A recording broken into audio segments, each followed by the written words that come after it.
Јас морам да пијам,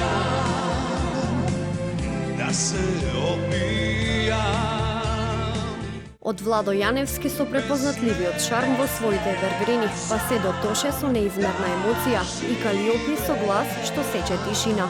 Македонија секогаш знаела како да остави силен печат на евровизиската сцена.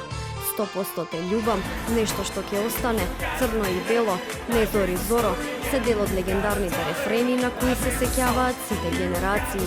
Возбудата за изборот на песна која ќе ја презентира нашата држава на големата сцена веќе 3 години поред стивнува, бидејќи Македонија нема свој представник.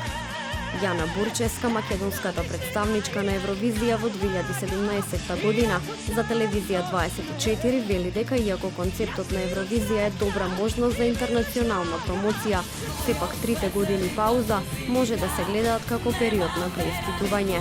Според неа, отсуството од фестивалот треба да се искористи за Македонија да се врати посилна на сцената.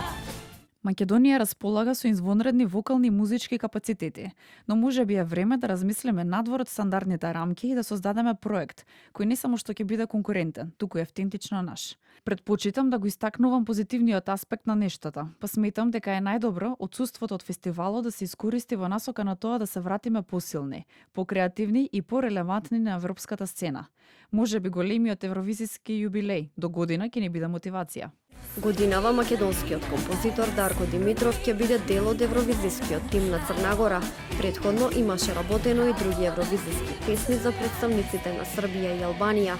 Македонија својот најдобар пласман на Евровизија го имаше во 2019 година, кога со правот на Тамара Тодевска го освои 7-то место. Годинава 69-тото издание на Евровизија се одржува во Швајцарија.